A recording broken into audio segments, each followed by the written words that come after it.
السلام علیکم ورحمۃ اللہ وبرکاتہ، نحمدہ ونصلی علی رسولہ الکریم۔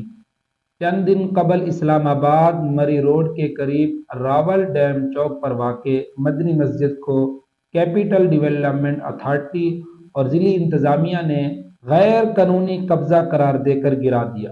یہ کارروائی جمعہ اور ہفتہ کی درمیانی رات کو اس وقت کی گئی جب زیادہ تر لوگ سو رہے تھے۔ انتظامیہ کا دعویٰ یہ تھا کہ مسجد گرین بیلٹ پر تعمیر تھی۔ مدرسہ انتظامیہ کی رضامندی سے مسجد کو منتقل کیا گیا۔ مارگلا ٹاؤن میں نئی مسجد پر 40 کروڑ روپے کی لاگت سے تعمیر مکمل ہو چکی ہے، لیکن عینی شاہدین اور مقامی نمازیوں کا کہنا ہے کہ یہ سب اچانک اور بغیر نوٹس کے رات کے اندھیرے میں کیا گیا۔ اللہ تعالیٰ قرآن پاک میں ارشاد فرماتے ہیں وَأَنَّ الْمَسَاجِدَ لِلَّهِ فَلَا تَدْعُوا مَعَ اللَّهِ أَحَدًا، اور بے شک مساجد اللہ کے لیے ہے، پس اللہ کے ساتھ کسی کو شریک نہ ٹھہراؤ۔ اس آیت سے واضح ہوتا ہے کہ مسجد اللہ کا گھر ہے اور اس کا احترام اور حفاظت ہر مسلمان پر فرض ہے۔ دوسری جگہ ارشاد فرماتے ہیں فی بیوت اذن اللہ ان ترفع ویذکر فیہا اسمہ، ایسے گھروں میں جنہیں اللہ نے حکم دیا کہ بلند کیا جائے اور ان میں اس کا نام لیا جائے۔ یہاں بلند کرنے کا مطلب عزت دینا، آباد رکھنا اور حفاظت کرنا ہے۔ نبی کریم صلی اللہ علیہ وسلم نے ارشاد فرمایا من بنا للہ مسجدا بنى اللہ لہ بیتا فی الجنہ، جو اللہ کے لیے مسجد بنائے اللہ اس کے لیے جنت میں گھر بنائے گا۔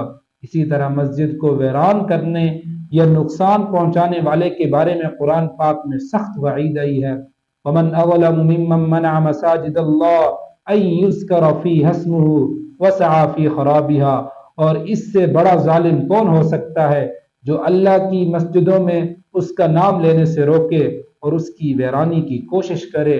خیبر کے عوام نے اسے دین کی توہین قرار دیا اور ذمہ داروں کے خلاف کارروائی کا مطالبہ کیا۔ جمعیت علماء اسلام اور دیگر مذہبی جماعتوں نے شدید احتجاج کیا، دھرنے دیے اور 48 گھنٹوں میں دوبارہ تعمیر کا انہیں حکم دیا۔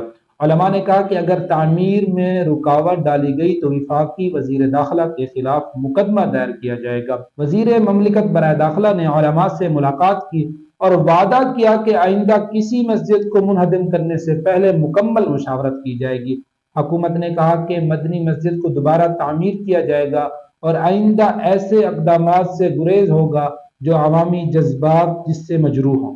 شریعت میں ایک بار مسجد کے لیے زمین وقف ہو جائے تو فقہائے کرام کے نزدیک اسے غیر مسجد کے لیے استعمال نہیں کیا جا سکتا، الا یہ کہ شرعی ضرورت ہو اور متبادل فوری فراہم کیا جائے۔ نبی کریم صلی اللہ علیہ وسلم کا طرز حکومت یہ تھا کہ اہم فیصلے عوام اور صحابہ کرام رضوان اللہ تعالی علیہم اجمعین سے مشورے کے بعد کیے جاتے تھے۔ بغیر مشاورت سے مسجد گرا دینا اسلامی طرز عمل کے خلاف ہے۔